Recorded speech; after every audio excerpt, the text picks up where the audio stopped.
유튜브나 우리가 인스타그램을 보다 보면은요, 내가 검색하지도 않았는데 내가 재밌어하고 또 흥미가 있을 만한 영상이나 이런 릴스나 피드가 추천으로 뜰 때가 있습니다. 우리는 이러한 현상을 알고리즘이라고 부릅니다. 알 수 없는 알고리즘에 의해서 이끌려서 우리가 여기까지 왔다라고 이야기를 하기도 합니다. 조금은 오래된 자료인데요, 제가 2019년에 한국언론재단이라는 곳에서 유튜브 이용자들의 시청 시간을 분석한 이 자료를 보게 되었습니다. 유튜브로 영상을 우리가 시청을 할 때요, 그들의 이 총 시청 시간의 70%가 내가 검색해서 내가 스스로 찾아 들어간 영상이 아니라 추천에 의해서 뜬 영상을 보게 된 시간이 내가 본 총 영상의 그 시간 가운데 70% 정도라고 하더라고요. 예를 들어서 만약에 우리가 1시간 정도 유튜브를 통해서 영상을 본다고 한다면 대략 한 40분 정도의 시간을 우리는 내가 원해서 검색한 것을 보는 것이 아니라 내가 그것을 보다가 추천에 의해서 뜬 것을 넘기다 보면서 시간을 보낼 때가 참 많다라는 것입니다. 여러분들은 좀 어떠하십니까? 여러분들은 여러분들이 보시는 것들 다 검색해서 여러분들에게 이렇게 나오는 것들이 다 내가 찾아서 보고 있나요? 아니면은 추천된 것을 나도 모르게 자연스럽게 이어서 보면서 여러분들에게 시청 시간을 이어 나가고 계십니까? 그런데 우리가 사실 이렇게 알고리즘에 의해서, 알 수 없는 알고리즘에 의해서 추천을 받았다라고 하지만요, 사실 이 알고리즘을 제공해주는 그 유튜브에서는 굉장히 치밀하고 고도의 전략을 가지고 이용자들에게 접근하고 있다는 것을 우리가 알 수 있습니다. 즉, 알 수 없는 알고리즘이 아니라요, 알 수 있는 정보에 근거한 추천이 우리에게 뜨게 된다라는 겁니다. 유튜브에서는 의도적으로 여러분들이 이용하시는 이용자의 시청 습관을 다 분석을 합니다.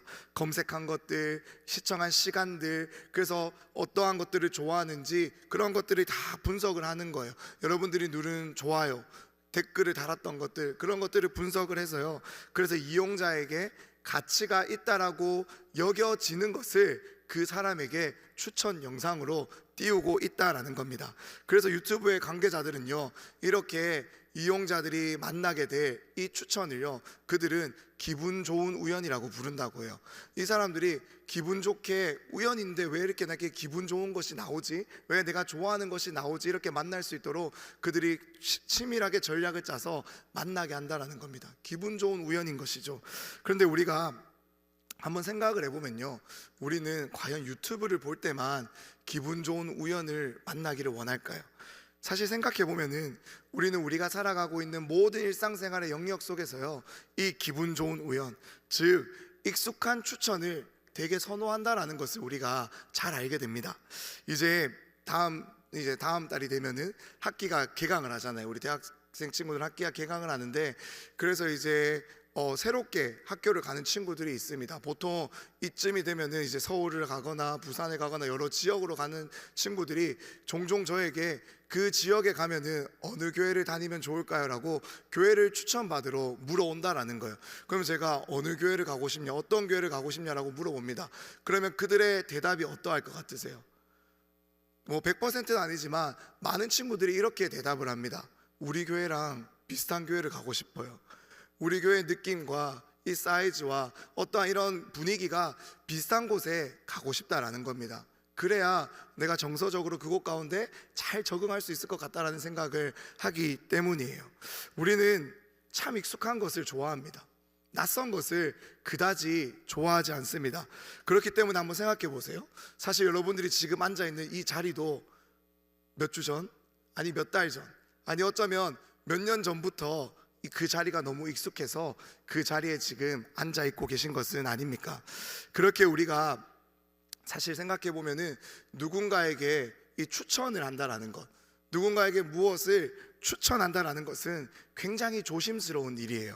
왜냐하면 그 사람의 관심사나 그 사람의 선호도를 따라서 우리가 나의 추천을 통해서 그 사람이 100%의 만족을 누리기가 참으로 어렵기 때문입니다. 그래서 세상 그 어떠한 추천보다 가장 어려운 추천이 무엇일까요? 사람을 추천하는 것입니다. 특별히 누군가에게 소개팅을 주선해 본 적이 있는 사람들은 잘 아실 거예요. 나는 분명히 이 사람이 좋은 사람이라고 생각해서 이 사람과 만나면 참 좋을 것 같다라고 생각해서 추천을 합니다. 소개팅을 주선해요. 하지만 그 결과가 항상 내가 원하는 대로, 내가 추천할 때 생각했던 그 생각대로 다 이루어지지 않는다라는 것을 아마 경험해 본 사람들은 여기 많으실 것입니다. 그리고 회사나 또 어떠한 모임 가운데 새로운 사람이 들어올 때 그 사람을 내가 누군가에게 추천을 해야 될 때 우리는 굉장히 조심스럽습니다. 왜냐하면 내가 추천을 했다라는 것은 곧 그 사람에 대한 것을 내가 책임을 진다라는 것도 의미가 되기 때문입니다. 그러니 누군가를 추천한다라는 것은 사실 굉장히 어려운 일이다라는 것을 우리가 알게 됩니다. 그런데 오늘 우리가 함께 읽었던 이 본문 빌립보서에서 바울은요, 이 빌립보 교회를 향해서 두 사람을 추천하고 있는 것을 우리가 보게 됩니다. 무엇보다 그들과 이 빌립보 교회 성도들과 내가 추천하는 이 두 사람은 너희와 함께 할 수 있는 사람이야 라고 말을 하면서 추천을 하고 있는 거예요. 그리고 동시에 너희가 정말로 내가 추천하고 있는 이 두 사람을 본받았으면 좋겠다라고 말을 하면서 추천을 하고 있다라는 것입니다. 그들이 누구입니까? 오늘 우리가 함께 읽은 본문에서는 그 두 사람을 디모데와 에바브로디도라고 지금 소개를 하고 있습니다. 이 바울이 추천한 이 디모데와 에바브로디도가 누군지, 또 바울이 왜 그들을 추천했는지를 우리가 그 이유를 살펴보기에 앞서서 사실 제가 이 본문을 읽어 내려가면서 묵상을 하면서 가장 먼저 좀 묵상이 되었던 부분, 가장 먼저 좀 주목이 되었던 부분은 바로 바울이 왜 이렇게 공개적인 편지에서 공개적으로 사람을 추천할까라는 것이었어요. 그렇게 왜 이렇게 공개적인 편지에서 사람을 이렇게 공개적으로 추천하고 있는 이 바울의 의도가 무엇일까 하는 게 가장 좀 먼저 궁금했습니다. 사실 이 바울의 편지는요, 우리가 개인에게 보내졌다라고 알려진 이 디모데 전후서나 빌레몬서를 제외하면은 대부분 교회와 이 공동체에 보내진 편지입니다. 그래서 바울에게서 편지가 도착을 하면요, 온 성도들이 모여서 함께 있는 그 자리에서, 공개적인 그 자리에서 이 편지가 읽혀졌다라는 거예요. 모두가 이 편지를 함께 들었습니다. 그리고 성도들이 그 편지를 가지고 가서 집에 가서 또 그 편지를 돌려보는, 다시 말해서 회람해서 보는 편지가 바로 이 바울의 편지였다라는 거예요. 그렇기 때문에 그렇게 모두가 있는 곳에서 공개적으로 읽혀질 편지, 또 모든 사람에게 돌려 읽혀질 편지에서 누군가를 공개적으로 추천한다라는 것은요, 상식적으로 생각해 보면 참으로 위험한 일입니다. 왜 그렇습니까? 바울의 추천을 받은 이 두 사람이요, 바울로부터 이 추천을 받는 순간 그 순간부터 모든 사람이 그 두 사람을 주목하게 되기 때문이에요. 바울이 이 두 사람을 본받아라, 이 두 사람은 너희에게 너무나도 필요한 사람들이다라고 추천을 하는 순간부터 그 두 사람은 의도치 않게 그 공동체 사람들에게 공인이 되기 때문입니다. 그렇지 않습니까? 제가 만약에 여기에서 설교를 하다가 누군가의 이름을 언급하면서 이 사람을 본받으십시오, 이 사람의 삶을 한번 기억하십시오 라고 제가 만약에 추천을 한다고 한다면 그때부터 여러분들은 어떻게 반응을 하실 것 같으세요? 아, 정말 그렇지, 정말 그 사람 내가 그 목사님이 추천하는 그 사람을 내가 본받아야지라고 생각하십니까? 아니면 도끼 눈을 뜨고 정말 그런가?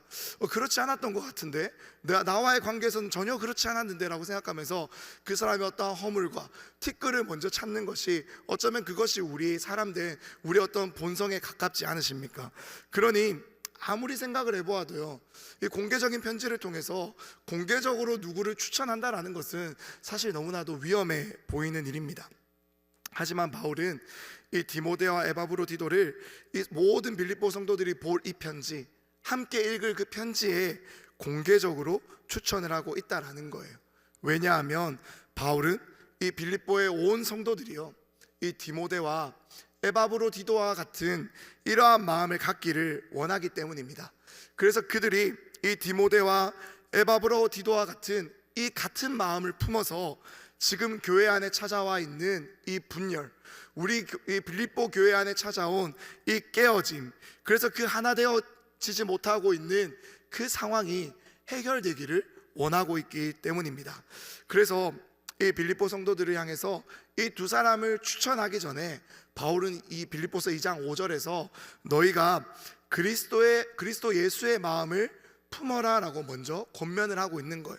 너희가 그리스도 예수의 마음을 품었으면 좋겠다라고 지금 권면을 하고 있다라는 겁니다. 그리고 이어서 바로 이러한 그리스도 예수의 마음을 품은 자들이 이 디모데와 에바브로디도이기에 너희가 이 두 사람을 본받아 정말로 이 두 사람과 같은 사람이 되어서 지금 너희 안에 찾아와 있는 이 문제들을 해결해 나아갔으면 좋겠다라고 지금 편지를 보내고 있다라는 겁니다. 그렇게 저는요, 이것들을 묵상해 나아가면서 바울이 이렇게 공개적으로 추천을 했다라는 것은 굉장히 의도가 있는 추천이겠다라는 생각을 해보게 되었습니다. 굉장히 바울이 의도성을 가지고 공개적으로 추천을 했구나라는 생각을 하게 되었다라는 거예요. 바울 자신도 잘 알았을 거예요. 내가 누군가를 공개적으로 추천을 하는 순간 나의 추천을 받은 그 사람들이 어쩌면 위험해질 수도 있다는 사실을 그가 잘 알았을 것입니다. 그리고 내가 아무리 추천했다라고 해도 그 사람들이 나의 의도와는 다르게 내 추천 의도와는 다르게 100% 그 사람들을 받아들이지 못하고 오히려 머리부터 발끝까지 훑어볼 것이다 라는 것도 잘 알았을 거예요. 하지만 이것들을 계속 묵상해 나아가면서 이러한 생각이 들었어요. 어쩌면 바울은 그러한 사람들의 마음을 역으로 이용한 것은 아닐까라는 생각을요. 너희가 정말로 그러한 마음으로 내가 추천한 이 사람들을 살펴본다면, 정말로 너희가 내가 추천한 것이 그러한가 머리끝부터 발끝까지 뜯어서 살펴본다면 오히려 너희가 그 사람들을 바라볼 때 의심이 들었던 마음, 너희가 그 사람들을 바라볼 때 질투가 되었던 마음이 아니라 내가 왜 이들을 너희에게 추천하고 있는지를 알게 될 것이다 라는 것을 깨닫게 될 것이기에 오히려 어쩌면 그러한 사람들의 본성을 이용하고자 바울은 공개적으로 이들을 추천한 것은 아닐까라고 생각을 해보게 되었습니다. 사실 여러분, 이러한 추천은 누가 할 수 있는 추천입니까? 사실 사람이 누군가에게 어떠한 사람을 추천한다라는 것은요, 자기의 명예를 걸고 하는 추천이에요. 자기의 이름을 걸고 하는 추천이다라는 것입니다. 누군가에게 사람을 추천했는데 이 사람은 너무나도 좋은 사람이다라고 추천을 했는데 만약 그 사람이 그렇지 않다라고 생각해 보십시오. 그러면 당연히 그렇지 않은 사람이 욕을 먹고 그렇지 않은 사람이 비난을 받는 것은 당연하지만 그 사람을 추천한 그 추천인도 그 명예가 실추되는 것이 당연하지 않습니까? 그러니 사랑하는 여러분, 생각해 보면은 바울은요, 너무나도 자신이 있었던 거예요. 이 디모데와 에바브로디도를 빌립보 성도들에게 추천을 할 때 그는 너무나도 이들이 자신이 있었기 때문에 당당하게 이들을 추천했다라는 것입니다. 그래서 바울은요, 이들을 추천하면서 그러한 자기의 그러한 믿음을 가지고 이들을 향해서 또 빌립보 성도들을 향해서 이렇게 계속해서 기도했음이 분명합니다. 우리 함께 빌립보서 1장 6절의 말씀, 우리 빌립보서 1장 6절의 말씀을 함께 읽어보기를 원합니다. 시작. 너희 안에서 착한 일을 시작하신 이가 그리스도 예수의 날까지 이루실 줄을 우리는 확신하노라. 어쩌면 너희가 바라볼 때 어쩌면 너희의 기준에서 부족함이 있는 사람일지 몰라도 내가 너희에게 추천하는 이 사람은 예수 그리스도의 일을 감당하는 사람들이고 이미 그들 안에 예수 그리스도가 일을 하고 있기 때문에 내가 추천하는 것이 아니라 어쩌면 그 안에 일을 하고 계시는 예수 그리스도를 바라보며 너희가 그들을 본받고 그들과 함께하며 그들과 함께 동행할 수 있는 그러한 자들이 되었으면 좋겠다라는 것이 바울의 추천하고 있는 바울의 마음이 아니었을까요? 그렇다면 정말로 그렇다면 이렇게 바울의 추천을 받은 이 두 사람, 이 디모데와 에바브로디도는 어떠한 사람들이었을까요? 바울은 이 두 사람을 추천하기에 앞서서요, 이 빌립보 교회 성도들을 향해서 이렇게 권면하는 것을 우리가 살펴볼 수 있습니다. 우리 1장 27절도 같이 한번 읽어보기를 원하는데요, 화면을 보시면 함께 읽어보겠습니다. 오직 너희는 그리스도의 복음에 합당하게 생활하라. 이는 내가 너희에게 가부나 떠 있으나 서서 한 뜻으로 복음의 신앙을 위하여 협력하는 것과. 바울은 이렇게 이야기하는 거예요. 너희는, 이 빌립보 성도들아, 너희는 빌립보 교회 여러분, 당신들은 그리스도 예수의 복음에 합당하게 생활을 하셔야 됩니다. 그렇게 생활하십시오라고 이야기를 하고 있다라는 겁니다. 여기서 이 합당하다라는 말은요, 가치를 아는, 가치에 걸맞은이라고 해석하는 것이 더 좋습니다. 또한 생활하라라는 것은요, 자기가 속한 곳에 그곳의 사람답게, 그 자기가 속한 곳에 사람답게 살아가라라는 보다 직접적인 뜻이 있습니다. 그렇게 바울의 이 겉면을 우리가 조금 더 직접적으로 해석을 해본다면, 너희를 구원한 이 그리스도의 복음의 가치를 알고 그 가치에 걸맞은 하나님 나라에 속한 사람으로서 이제 당신들은 살아가십시오라고 지금 이야기를 하고 있다는 거예요. 바울이 이러한 표현을요 사용한 데는 분명한 이유가 있습니다. 그것은 빌립보라는 도시가 가지고 있는 특성 때문이었어요. 그래서 바울은 의도적으로 이러한 표현을 통해서 이 빌립보 성도들에게 이야기를 하고 있는 거예요. 빌립보라는 도시는요 굉장히 특권의식이 강한 도시였습니다. 왜냐하면은 이 빌립보라는 도시는 이 로마 역사 가운데 최초의 제정 황제가 되는 이 아우구스투스가 이 안토니우스라는 장군과 이 전쟁을 하게 되었을 때 그 전쟁에서 승리할 수 있도록 도와주었던 도시, 도와주었던 사람들이었기 때문입니다. 그래서 이후에 이제 전쟁에서 승리하고 황제에 오른 이 아우구스투스가 그 감사한 마음을, 그 고마운 마음을 이 빌립보에다가 보답을 하는 거예요. 그래서 이우스 이탈리쿰이라고 해서 그 당시에 로마 제국에서 이 수도인 로마와 똑같은 특권을 바로 이 빌립보 도시에 주는 것입니다. 세금을 감면해 주는 거예요. 땅을 살 수 있게 해주는 겁니다. 마음껏 이동할 수 있도록 해주는 거예요. 굉장한 특권들이 이 도시에 주어졌습니다. 그런 이 도시에 내가 살아간다, 빌립보 사람이다라는 것은요 굉장히 자부심이 있는 사람들이었다라는 거예요. 게다가 이 사람들은, 이 빌립보에 살고 있던 사람들의 대부분은요 이 로마 제국을 위해서 전쟁을 나갔다가 그 전쟁에서 무사히 마치고 군 복무를 무사히 마치고 퇴역한 군인들이 살고 있었던 곳이었어요. 이 로마의 의무 복무 기간은 대개 20년에서 25년이라고 알려져 있습니다. 그 수많은 그 기간 동안 수많은 전쟁터를 돌아다니다 살아남은 사람들, 그들을 위해서 이 로마의 황제가 노후를 보낼 수 있도록 마련해 준 곳이 바로 이 빌립보라는 도시였어요. 그리고 이 로마의 군대를 제대하면은요 제대한 모든 자들에게는 로마의 시민권이 주어졌습니다.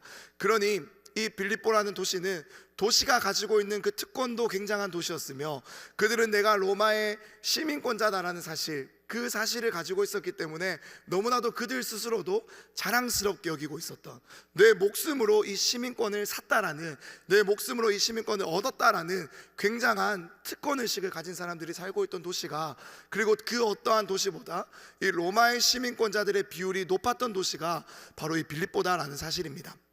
그러니 얼마나 자신들의 삶에, 자신들이 가지고 있는 것에 특권의식이 강했겠습니까? 그런데 바울은요 그러한 자들에게 지금 이렇게 이야기하는 거예요. 너희가 빌립보에 살고 있다는 그 사실이 자랑이 되지 않았으면 좋겠다. 너희가 로마 시민이라는 사실이, 그것이 너희의 특권이 되지 않았으면 좋겠다. 왜냐하면 너희를 위해, 너희를 구원하기 위해 너희를 사신 예수 그리스도의 피값으로 말미암아 이제 너희는 예수 그리스도의 것이 되었기 때문에, 이제는 너희가 그 복음의 가치를 안다면, 그 복음의 가치를 아는 자로서 정말로 이 땅의 특권을 자랑하며 이 땅의 특권을 누리며 살아가는 것이 아니라, 내가 하늘에 속한 자, 내가 이제는 예수께 속한 자가 되었다라는 것을 기뻐하며 자랑하며 그것을 정말로 특권으로 누리며 여기며 살아가라라고 지금 이야기하고 있다는 거예요. 그러면서 바울은요 그러한 여러분들이, 그러한 당신들이 살아가면서 필요한 것이 무엇이냐면, 그것이 바로 예수 그리스도가 우리에게 보여준 겸손의 모습이다라는 것을 빌립보서 2장에서 이어서 권면하고 있었다라는 것입니다. 그래서 이제는 너희가 너희를 구원하신 이 예수 그리스도의 겸손을 본받아서 이제는 나보다 남을 낮게 여기고 자기의 일만을 돌보는 것이 아니라 서로의 일을 돌보아주며 서로를 세워가며 하나가 되어라라고 지금 이야기를 하고 있다는 거예요. 그렇다면 예수님이 우리에게 보여주신 겸손이 무엇입니까? 간단하게 이 부분을 살펴보면은, 예수님이 우리에게 보여주신 겸손은 스스로 자신을 비우시고 낮추시고 또한 순종하시고 죽기까지 복종하시고 십자가에 죽으심이었다라는 거예요. 본질상 하나님과 예수님은 모든 것이 동등하시지만 그분은 그것을 나의 것으로, 나의 특권이라고 여기는 것이 아니라 스스로 하나님이 세우신 그 구원의 계획을 성취하기 위해서 자기의 영광, 자기의 능력, 자기의 권리를 스스로 포기하시는 거예요. 그리고 오직 그것을 주장하는 것이 아니라 내가 주님을 위해, 주의 그 구원의 계획을 위해 내가 정말로 가장 높은 곳에서 가장 낮은 이 땅까지 내려와서 주님, 하나님, 내가 당신의 뜻을 이루겠습니다 라고 말을 하며 죽기까지 하나님의 구원의 계획을 성취하셨다라는 거예요. 그렇기에 겸손은, 이 예수님이 우리에게 보여주신 겸손은 나의 작음을 알고 하나님의 크심을 아는 자가, 그것을 인정하며 그 주님을 정말로 믿고 따라갈 수 있는 자가 보여줄 수 있는 삶의 당연한 모습이다라는 것입니다. 그렇기에 바울은요, 너희가 이러한 겸손으로 함께 나아갔으면 좋겠다라고 이야기를 하고 있는 거예요. 그런데 바울이 특별히 다른 교회에는 이러한 겸손보다 다른 것들을 더 권면했는데, 이 빌립보에 이 예수 그리스도의 겸손을 너희가 기억해라 라고 말했던 그 특별한 이유가 분명히 있었습니다. 왜냐하면 제가 앞서도 이야기했던 것처럼 이 빌립보 교회 안에는 깨어짐이 있었기 때문이에요. 갈라짐이 있었기 때문입니다. 그래서 하나 되어지지 못하고 있는 모습이 지금 분명히 있었다라는 거예요. 바울은 이 편지를 써보낼 때 로마의 가택연금 상태에 있었습니다. 그런데 그때 이 빌립보 교회의 성도 중에 한 명인 이 에바브로디도가 찾아오는 거예요. 그래서 이 빌립보 교회 성도들의 헌금을 전합니다. 그리고 에바브로디도가 바울을 옆에서 돌보기 시작해요. 그런데 한 가지 이야기를 더 전달하는 거예요. 그것이 무엇이냐면, 지금 우리 교회 안에 바울 당신이 너무나도 잘 알고 있는 유오디아와 순두계가 서로 갈등이 있어서, 서로 부딪혀서 지금 유오디아 편으로, 순두계 편으로 우리가 갈라져서 지금 갈등 가운데 있습니다. 지금 우리 교회가 그러한 어려움 가운데 있습니다라는 것을 바울이 전달하는 겁니다. 그러니 바울이 이 소식을 듣고 어찌 가만히 있을 수가 있었겠습니까? 내가 너무나도 사랑하는 이 교회, 내가 너무나도 아끼는 이 빌립보 교회를 위해서 바울은 편지를 쓰기 시작하는 거예요. 이 편지를 써서 너희가 정말로 너희를 구원하신 그 예수 그리스도의 복음의 가치를 알고, 또한 너희를 향해 이 땅 가장 낮은 곳까지 오신 그 예수 그리스도의 겸손의 마음을 안다면, 너희가 그 마음을 기억해서 이제는 서로 다름으로 인해서, 서로 다툼으로 인해서 깨어지고 갈라지는 것이 아니라 오히려 서로를 사랑하고 하나 되어라 라고 지금 이야기를 하고 있다는 겁니다. 그러면서 추천하는 사람이 두 사람이 바로 이 디모데와 에바브로디도라는 사람인 거예요. 그렇다면 이 사람들은 어떠한 사람들입니까? 먼저 디모데와 에바브로디도는요, 함께한 자들이며 또 함께 할 수 있는 사람들이었습니다. 우리 2장 22절의 말씀도 같이 한번 읽어봅시다. 22절입니다. 디모데의 연단을 너희가 아나니 자식이 아버지에게 함같이 나와 함께 복음을 위하여 수고하였느니라. 바울이 지금 빌립보 교회 성도들을 향해서 디모데를 소개하는데 무엇이라고 소개하고 있습니까? 이 디모데는 나와 함께 복음을 위해 수고한 사람이다 라고 지금 소개를 하고 있어요. 사실 빌립보 교회 성도들은요, 디모데가 누군지 다 알고 있었을 것입니다. 왜냐하면 2차 선교 여행 때 바울이 빌립보 지방에 들어가 전도를 할 때 이 디모데가 함께 하였기 때문입니다. 그래서 너무나도 잘 알고 있었고, 또한 바울과의 관계도 잘 알고 있었을 거예요. 바울은요, 늘 디모데를 자신의 영적인 아들이라고 소개할 만큼 디모데를 믿고 신뢰하며 아끼고 사랑하였습니다. 그래서 지금 디모데는요, 이 바울이 로마에 gat혀있는 가택연금 상태에서도 함께 하고 있는 거예요. 지금 바울 옆에서 그를 돌보아 주고 있다는 겁니다. 그래서 이 바울은 디모데를 향한 자신의 마음을요, 이 디모데후서, 자기의 마지막 편지인 이 디모데후서에서 이렇게 표현을 해요. 너는 어서 속히 내게로 오라. 너는 어서 속히 내게로 오라. 어떠한 것이냐면, 내가 너무나도 네가 보고 싶다라는 거예요. 내가 너무나도 아끼는 네가 나는 지금 너무나도 보고 싶다라고 지금 이야기를 하는 겁니다. 그만큼 바울은요, 이 디모데를 아꼈고 디모데를 사랑했으며 디모데를 신뢰하는 사람이었습니다. 그래서 교회에 문제가 있을 때마다, 이 교회의 문제가 들릴 때마다 바울은 그 문제의 해결사로 디모데를 보내는 거예요. 고린도 교회로, 데살로니가 교회로, 또 이 빌립보 교회로 이 디모데를 지금 보내고 싶어 한다라는 겁니다. 내가 갈 수 없다면, 내가 그곳에 가서 너의 문제를 듣고 해결해 주고 싶지만 내가 갈 수 없다면 나와 함께 복음을 위해 수고하고 있는, 나와 함께 이 복음을 위해 모든 것을 내어놓고 수고하고 있는 디모데를 너희에게 보내겠다. 이 사람은 나와 함께, 나와 같이 복음을 위해서 목숨도 아끼지 않고 수고하는 사람이다 라고 지금 디모데를 추천하고 있다라는 것입니다. 그렇다면 바울이요, 디모데를 이렇게 신뢰할 수 있는 이유, 디모데를 이렇게 자신과 같이 여길 수 있는 이유, 이렇게 디모데를 믿고 그 어디든 보낼 수 있는 이유가 무엇입니까? 그것은 바로 바울 자신도 하나님으로부터 이러한 똑같은 여겨주심의 은혜를 경험했기 때문입니다.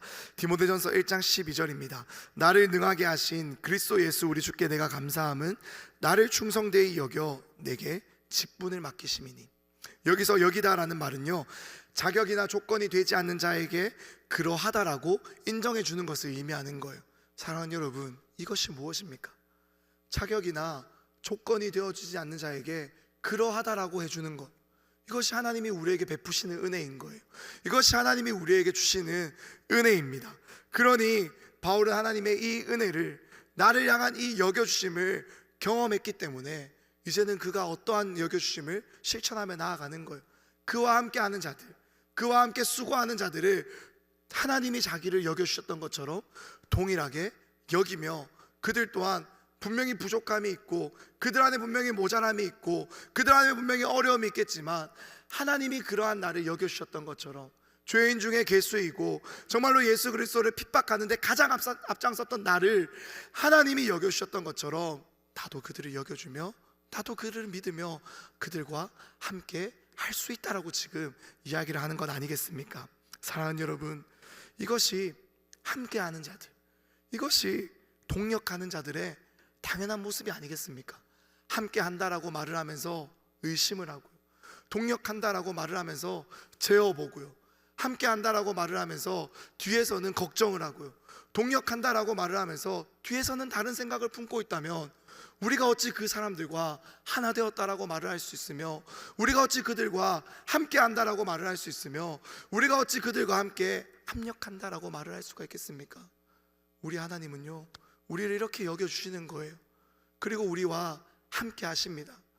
우리와 함께 할 수 없는 우리와 함께 하시기 위해 하나님은 날마다 우리를 이렇게 여겨주시는 거예요.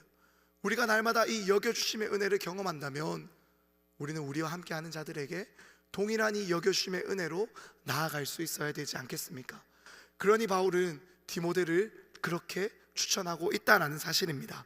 또한 에바브로디도를 향해서는요, 그가 이렇게 소개하는 것을 우리가 보게 됩니다.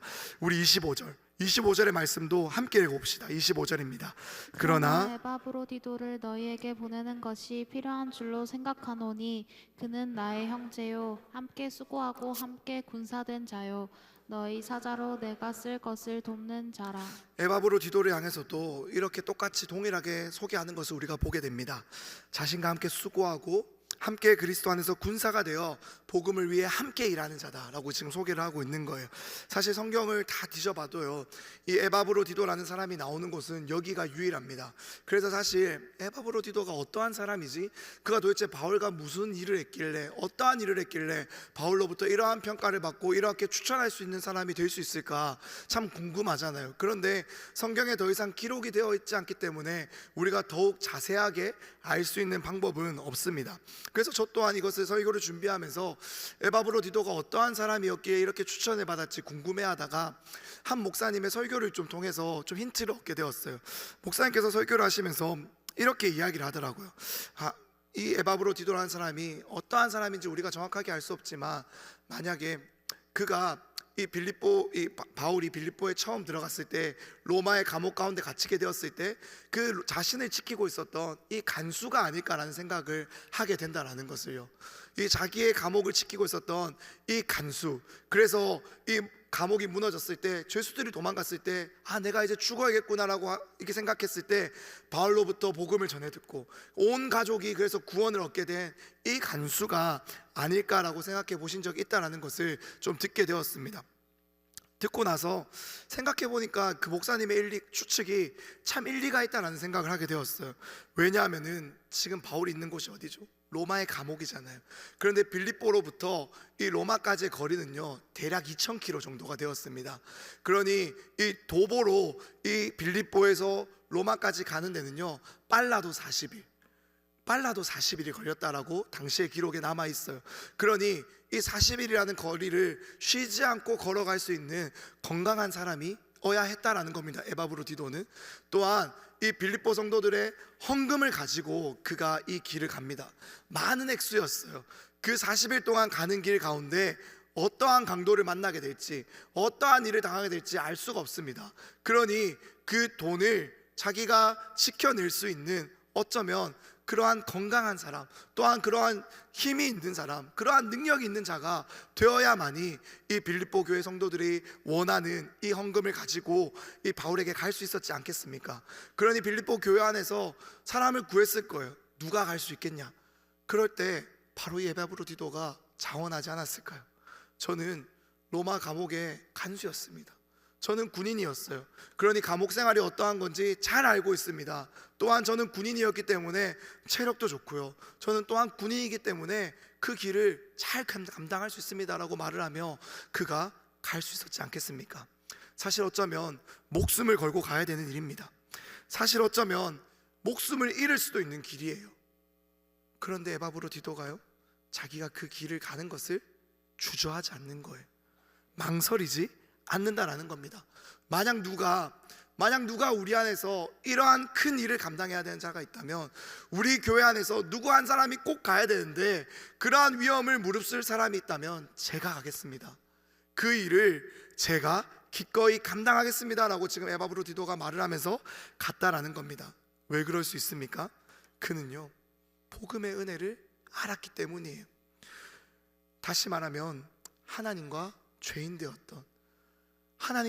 되어서, 그래서 아무도 그 사이를 갈 수 없었던, 죄인된 우리가 하나님께로 나아갈 수 없어서 길이 없었던 그 사이에 길을 내어주시기 위해 자신의 생명을 내어주시고 나에게 다가오셔서 나를 찾아오신 예수 그리스도를 그가 알았기 때문에, 그렇다면 내가 그 복음의 은혜로 구원을 받았다면, 내가 이 복음의 은혜를 아는 자라면 정말로 그 은혜를 전하는 일에, 그 은혜의 빚을 갚는 일에 내 목숨 또한 아끼지 않겠다라고 말을 하면서 그가 지금 달려가고 있다라는 겁니다.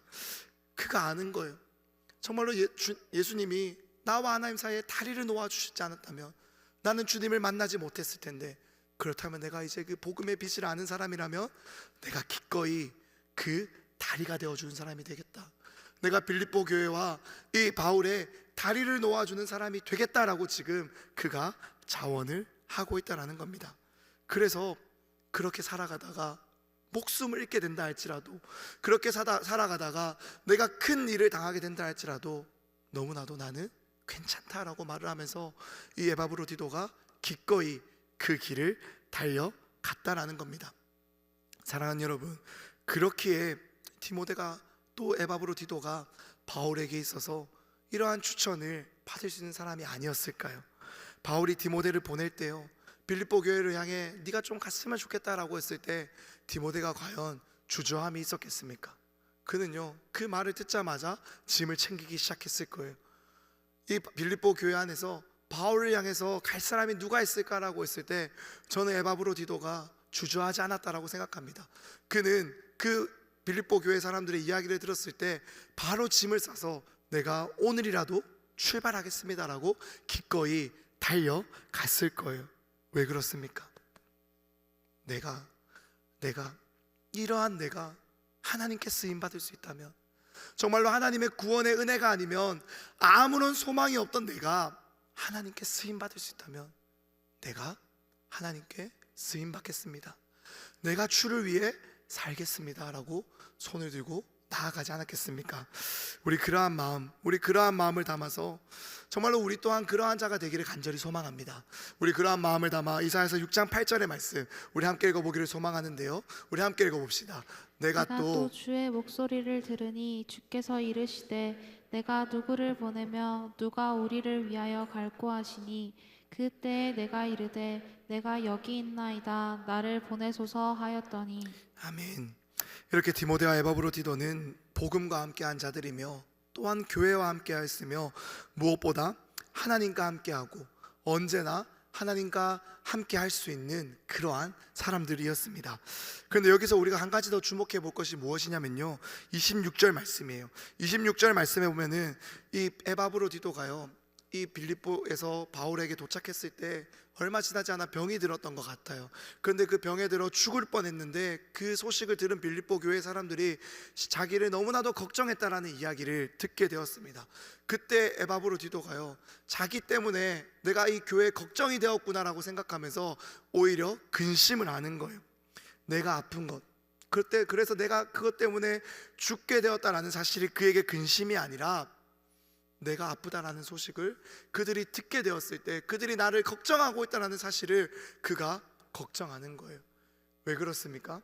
나는 주의 일을 하다가 너무나도 기쁜데, 그래서 어쩌면 이렇게 주의 일을 하다가 죽는 것도 내게는 영광인데 나를 도대체 그러한 내가 무엇이라고 나를 위해서 너희가 그렇게 걱정하냐?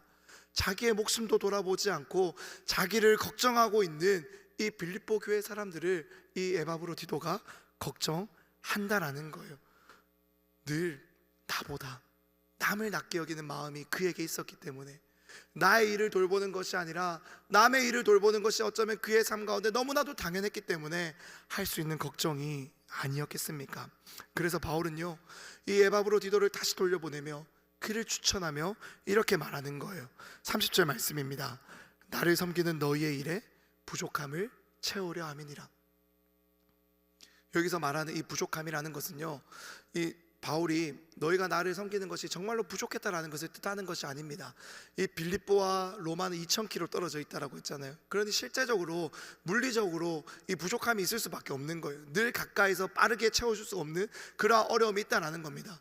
그런데 너희가 그러한 마음을 가지고 있지만 이 에바브로디도가 와서 자기가 병들었어도 그 자기의 아픔도 돌아보지 아니하고 그가 나를 위해 헌신하고 수고해 줌으로 인해 너희의 마음, 내가 너무나도 잘 알고 나를 섬기기 위한 너희의 마음이 채워졌다라고 감사하다라고 지금 고백을 하며 이를 추천하고 있다라는 것입니다. 사랑하는 여러분, 이제 좀 말씀을 마무리하기를 원하는데요, 저는 이러한 디모데의 모습을, 이러한 에바브로디도의 모습을 설명하며 여러분들이 이 이야기를 들으며 오해하지 않기를 간절히 소망합니다. 저는 지금 여러분에게요, 여러분 또한 이렇게 디모데처럼 에바브로디도처럼 목숨 걸고 공동체를 섬겨라, 아파도 섬겨라, 참으라라고 이야기를 하는 것이 아닙니다. 그런데 이 이야기를 하고 싶어요. 예수와 함께 하는 것에 목숨을 거는 것도 아까워하지 않는 사람, 공동체와 함께 하는 것에 목숨을 거는 것이 아깝지 않은 사람, 하나님이 내게 붙여주신 모든 것과 함께 하는 것에 목숨을 거는 게 아깝지 않은 사람, 하나님이 내게 주신 사명을 위해 주와 함께 하는 것에 목숨을 거는 것도 아깝지 않은 사람, 어떻게 이러한 사람이 될 수 있습니까? 우리를 구원하신 예수 그리스도의 복음을 우리가 정말로 바르게 깨닫는다면, 우리를 구원하신 예수 그리스도의 사랑을 우리가 정말로 안다면, 나를 위해 당신의 목숨도 아끼지 아니하시고 나를 위해 기꺼이 그 모든 것을 내어주신 것을 우리가 정말로 안다면, 우리 또한 너무나도 당연하게 이렇게 예수와 교회와 주님과 하나님과 함께 할 수 있는 자가 되지 않겠습니까? 이러한 모습이 정말로 복음을 아는 자의 너무나도 당연한 합당한 모습이 아니겠냐라는 것입니다. 사랑하는 여러분, 그런 여러분에게 이 말을 하며 마무리를 하고 싶습니다. 억지로 하지 마십시오. 모양만 내지 마십시오. 흉내만 내지 마십시오. 그 이전에 우리를 향한 주님의 복음을, 이 복음의 깊이를, 이 부요함을 정말로 진지하게 깨닫게 되는 여기면 우리가 될 수 있기를 간절히 소망합니다. 복음의 은혜를 우리가 정말로 안다면 그 복음은 우리를 이끌어갑니다. 그 복음은 우리가 무엇이든 아깝지 않은 자로 살아가게 만든다라는 거예요. 하나님은 우리와 함께하지 못하는 우리와 함께하기 위해 기꺼이 당신의 모든 것을 내어 주셨습니다. 사랑하는 여러분, 우리가 정말로 이 복음의 의미를 깨달을 때 함께하는 것이 무엇인지를 알게 되는, 그래서 주와 함께하는 인생들이 될 줄로 믿습니다. 그렇게 우리를 빚어가시며 거룩히 살아갈 힘과 능력 주시는 우리 하나님을 함께 이 시간 찬양하며 결단하기를 원하는데요, 우리 시간 불편하지 않으시다면 자리에서 다 같이 일어나셔서 우리 나의 하나님 함께 찬양하며 기도하기를 원합니다.